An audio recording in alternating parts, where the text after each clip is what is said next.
Water మొత్తం ఇందులో వేసేసుకోవాలి.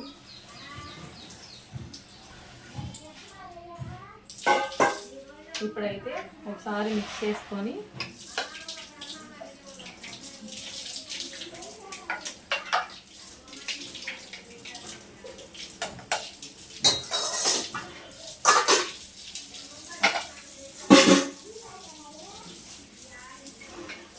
ఎయిట్ విజిల్స్ వచ్చేంత వరకు కుక్ చేసుకోవాలి.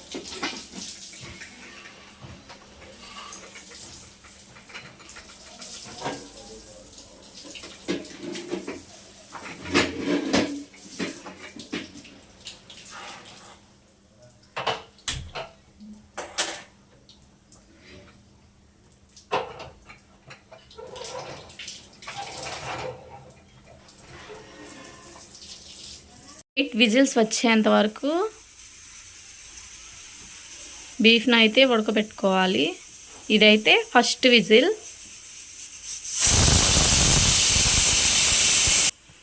ఫస్ట్ విజిల్ అయితే వచ్చేసింది. నేను విజిల్స్ మొత్తం క్యాప్చర్ చేయట్లేదు, ఓన్లీ 1 విజిల్ మాత్రమే క్యాప్చర్ చేస్తున్నాను. 8 విజిల్స్ అయిపోయిన తర్వాత నేను మళ్ళీ దీని కంటిన్యూషన్ వీడియో తీస్తాను. 8 విజిల్స్ వచ్చేసిన తర్వాత నేనైతే కుక్కర్ మూత తీస్తున్నాను.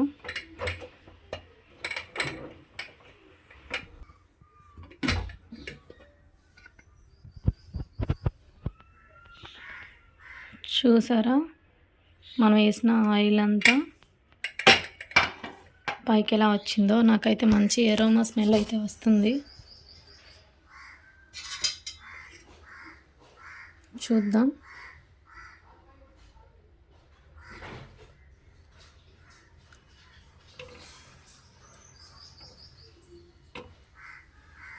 ముక్క అయితే మెత్తగా అయితే ఉడికిపోయింది. మనం ఆల్రెడీ దమ్ముకు అయితే పెట్టేసుకుంటాం కాబట్టి మెత్తగా ఇట్లా మనం చేతితో ఇట్లా అనగానే ముక్క అయితే వస్తుందన్నమాట చేతికి. ఇప్పుడు నేనైతే బీఫ్ ముక్కలను అయితే వేరేగా సపరేట్గా ఒక గిన్నె తీసుకొని ఆ గిన్నెలో అయితే పెట్టేసుకుంటున్నాను.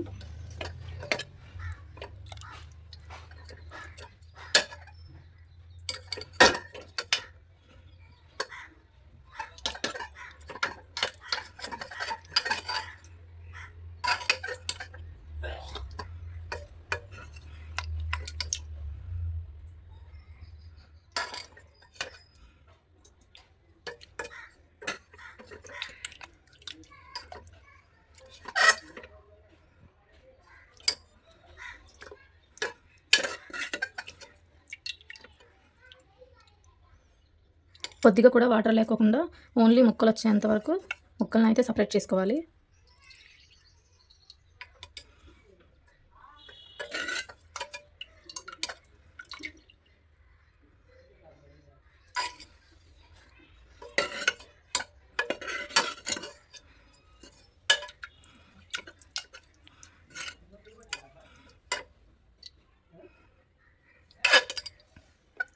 నేను చూపిస్తున్న విధంగా ముక్కలన్నీ సపరేట్ చేసేసుకున్న తర్వాత ఈ వాటర్ అయితే మనం ఏదైతే బిర్యానీ చేస్తామో ఆ బిర్యానీకి వాటర్ వేస్తాం కదా, ఆ వాటర్లో అయితే కలిపేసుకోవాలి. నేనైతే కుక్కర్లో చేయట్లేదు, సపరేట్గా బిర్యానీ గిన్నెను అయితే నేను తీసుకొని అందులో అయితే వేసుకుంటాను.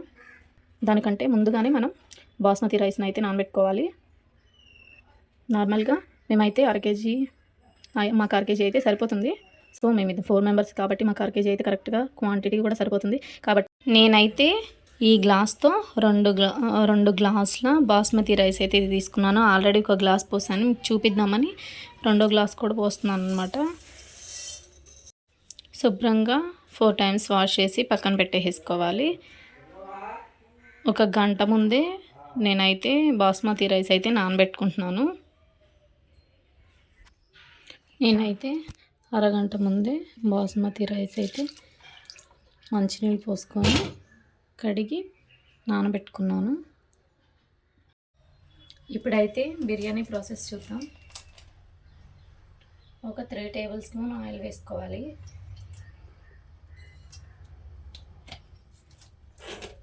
స్పూన్ 1 గంటతో 1 గంట గీ,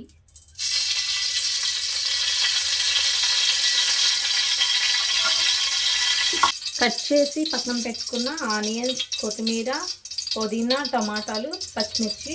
ఇప్పుడైతే ఆయిల్ బాగా హీట్ అయిన తర్వాత బిర్యానీ ఇంగ్రీడియంట్స్ అయితే వేసుకోవాలి.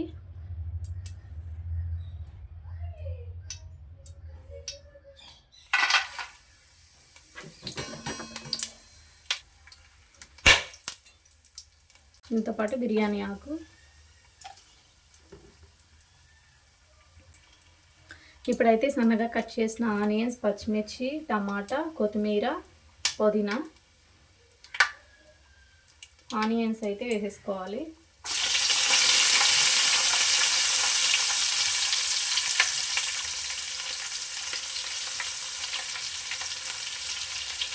అలాగే పచ్చిమిర్చి కూడా.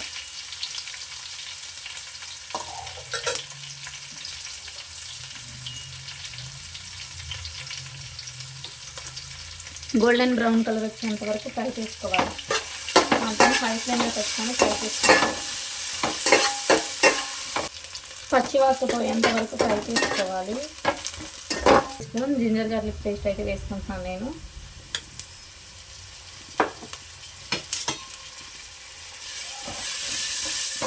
మంటను కొద్దిగా సిమ్లో పెట్టుకోండి. అల్లం వెల్లుల్లి పేస్ట్ గోల్డెన్ కలర్ వచ్చేంత వరకు ఫ్రై చేసుకోవాలి.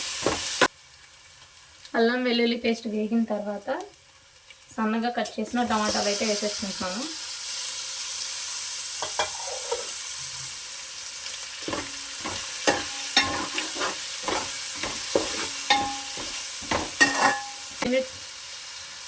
మూత పెట్టేసుకున్నాం.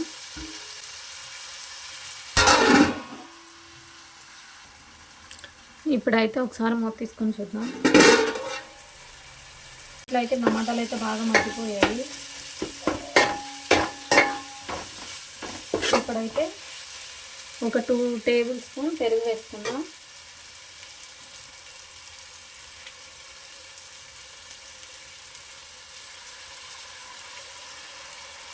పెరుగు వేసిన తర్వాత మొత్తం మిక్స్ అయ్యేంత వరకు కలుపుకోవాలి. అడుగు అంటుకోకుండా తిప్పుకోండి. టేబుల్ స్పూన్ మాత్రమే గరం మసాలా అయితే వేసుకోండి. అది కూడా మంచి ఫ్లేవర్ రావడానికి.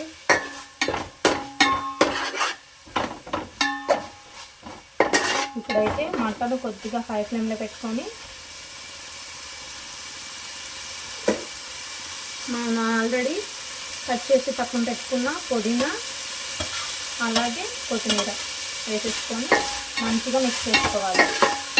కొద్దిగా మగ్గిన తర్వాత మనం బీఫ్ని ఉడికించుకున్న వాటర్ అయితే ఇందాక పక్కన పెట్టాం కదా, ఆ వాటర్ అదే ఆ మసాలాలు అన్నీ పట్టిన వాటర్ అయితే ఇవి 1 గ్లాస్ అయితే అయినాయి నాకు.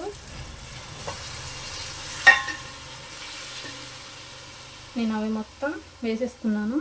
వేసుకున్న తర్వాత మొత్తం మిక్స్ చేసుకొని మంటను కొద్దిగా హై ఫ్లేమ్లో పెట్టుకోండి.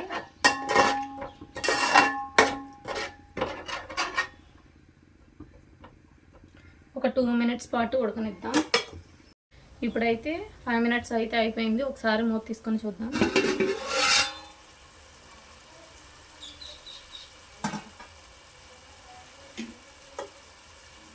ఇలా ఆయిల్ మొత్తం పైకి తేలేంత వరకు ఉడికించుకోండి. మనమైతే ఆల్రెడీ ఈ గ్లాస్తో 1 గ్లాస్ అయితే వాటర్ యాడ్ చేసాం కదా, ఇప్పుడైతే 2 గ్లాస్ వాటరు అలాగే 3rd గ్లాస్ వాటర్ కూడా యాడ్ చేసుకోండి. నేనైతే 1/2 కేజీ బియ్యానికి మాత్రమే కొలత చెప్తున్నాను. గ్లాస్కి గ్లాసున్నర అయితే వాటర్ వేసుకోవాలి కదా. నేనైతే దీంతో 3 గ్లాసులు అయితే వాటర్ వేసుకున్నాను. ఇప్పుడు మంటను హై ఫ్లేమ్లో పెట్టుకొని నార్మల్గా ఉప్పు కన్సిస్టెన్సీ చూసుకొని ఉప్పు అయితే వేసుకుందాం. ఒకసారి అయితే మరి ఇలా మధ్య మధ్యలో కలుపుకుంటూ ఉండండి. అలాగే ఉప్పు అయితే చూద్దాం ఒకసారి. ఉప్పు అయితే సరిపోలేదు. నేనైతే కళ్ళుప్పు అయితే వేసుకుంటాను.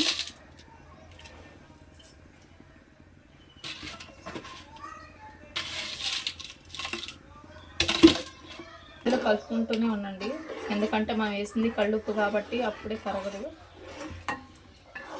గంట ముందే నానబెట్టుకుని పక్కన పెట్టుకున్న బాస్మతి రైస్ అయితే వేసేసుకున్నాం.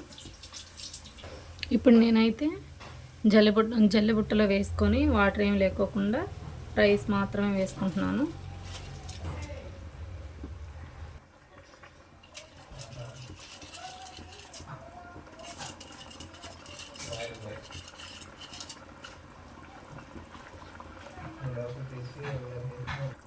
ఇప్పుడైతే ఒకసారి మిక్స్ చేసుకుందాం. చూద్దాం. ఇప్పుడైతే మూత పెట్టేసుకుంటున్నాం. ఇప్పుడైతే ఒకసారి మూత తీసుకొని చూద్దాం.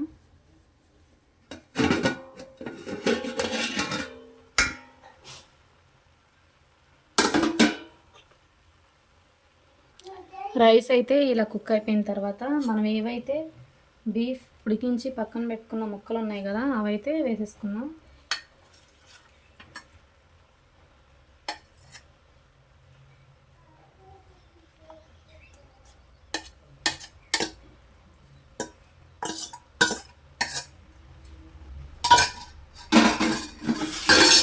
ఇప్పుడైతే రైస్లో ముక్కలను అయితే మిక్స్ చేసుకోవాలి.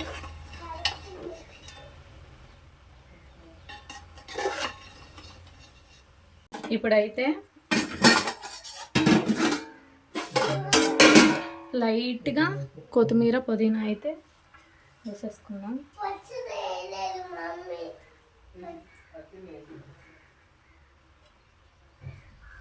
అలాగే పుదీనా కూడా. మళ్ళీ గీ అయితే వేసుకుంటున్నాను.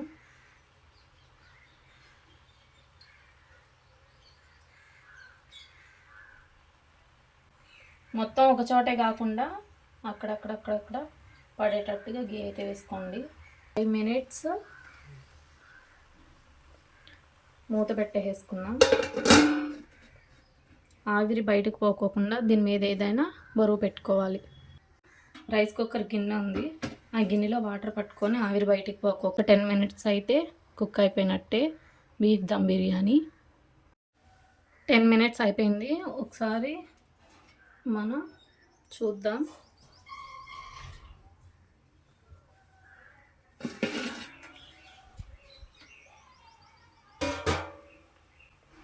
ఇప్పుడైతే స్టవ్ ఆఫ్ చేసేసుకుందాం.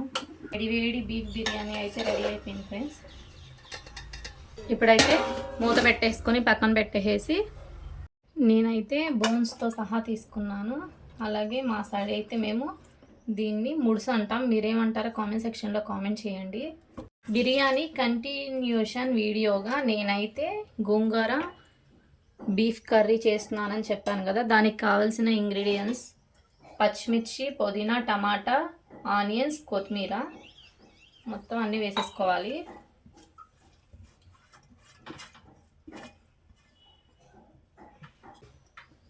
ఒక గంట అయితే ఆయిల్ వేసుకుంటున్నాను. ఆయిల్లో ఉప్పు అయితే 1 టేబుల్ స్పూన్ వేసుకోండి.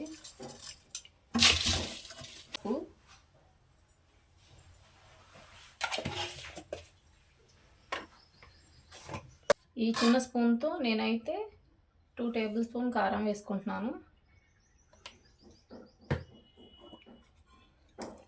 అలాగే 1 spoon ginger garlic paste, 1/2 teaspoon ధనియాల పౌడర్. ఇప్పుడైతే గంట పక్కన పెట్టేసుకొని మొత్తం మిక్స్ అయ్యేంత వరకు కలుపుకోవాలి, ముక్కలకు పట్టేంత వరకు. నేనైతే ఇక్కడ చేతితోనే కలుపుకుంటున్నాను.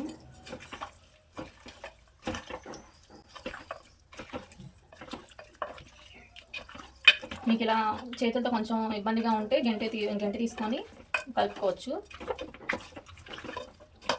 బీఫ్ అయితే తొందరగా ఉడకదు కాబట్టి కొంచెం లేట్ అయితే పడుతుంది. కొంచెం అంటే ఏం కాదు, మనం ఓపికతో చేసుకోవాలి ఇదంతా. నేనైతే ఈ గ్లాస్తో 1 గ్లాస్ అయితే వాటర్ వేసుకుంటున్నాను. 10 విజిల్స్ వచ్చేంత వరకు ఉడికించుకోవాలి. మొత్తం ఒకసారి వాటర్ వేసుకున్న తర్వాత కూడా మొత్తం ఒకసారి మిక్స్ చేసుకోండి. అయితే కుక్కర్ మూత గట్టిగా పెట్టేసుకున్నాం. నేనైతే కరివేపాకు వేయలేదు. నేను దింపుకునే ముందు గోంగూర కరివేపాకు 2 ఒకసారి వేసి మొత్తం మిక్స్ చేసుకుంటాను. ఇప్పుడైతే మంటను హై ఫ్లేమ్లో పెట్టుకొని 10 విజిల్స్ వచ్చేంత వరకు కుక్ చేసుకోవాలి. ఇదైతే ఫస్ట్ విజిల్స్ అన్నీ నేనైతే క్యాప్చర్ చేయట్లేదు. ఓన్లీ 1 విజిల్ మాత్రమే మీకు చూపించాలని చెప్పేసి 1 విజిల్ మాత్రమే క్యాప్చర్ చేస్తున్నాను. 10 మినిట్స్ అయిన తర్వాత నేనైతే మూత తీసాను ఫ్రెండ్స్.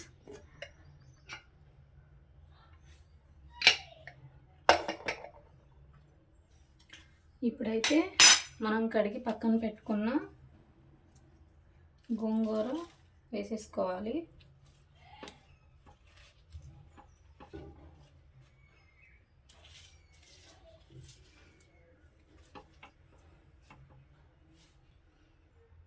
గోంగూర వేసుకున్న తర్వాత ఈ గ్లాస్తో కాఫీ తాగే కప్పుతో నేనైతే కొద్దిగా వాటర్ వేసేసుకుంటున్నాను. వాటర్ వేసుకున్న తర్వాత నేనైతే 8 విజిల్సే వచ్చినాయి కాబట్టి 2 విజిల్స్ కూడా రావడానికి నేనైతే విజిల్ పెట్టేస్తాను. మటన్ అయితే హై ఫ్లేమ్లో పెట్టుకోవాలి. 2 విజిల్స్ వచ్చిన తర్వాత స్టవ్ ఆఫ్ చేసి చూపిస్తాను. 10 మినిట్స్ అయిన తర్వాత మూత తీసుకొని చూద్దాం. ఇప్పుడైతే గింట తీసుకొని తిప్పుకుందాం. నేనైతే స్టవ్ ఆన్ చేసుకొని 2 రెమ్మల కరివేపాకు అయితే వేసుకుంటున్నాను. లాస్ట్ అండ్ ఫైనల్గా ఒకసారి మనం కలుపుకుందాం. నేనైతే 3 అయితే తీసుకొని పక్కన పెట్టేస్తున్నాను. ఈ 3 కూడా ఇందులో వేసేసుకొని ఒకసారి ఫైనల్గా కలిపేసుకుంటే బీఫ్ కర్రీ అయితే రెడీ అయిపోయినట్లే.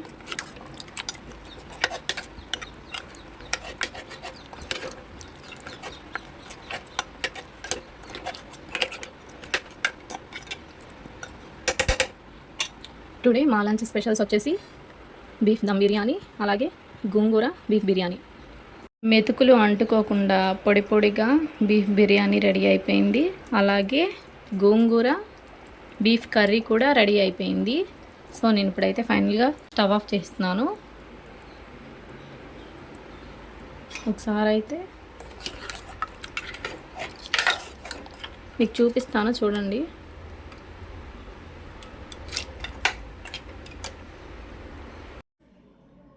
ఈ బీఫ్ బిర్యానీ దమ్ బిర్యానీ చేశాను కదా, ఈ ప్రాసెస్ మొత్తం నేను నా ఛానల్లో అప్లోడ్ చేస్తాను చూడండి. అలాగే beef curry recipe, beef dum biryani recipe మీకు నచ్చినట్లయితే like, share and subscribe to my channel Rajeshwari vlogs. Bye guys.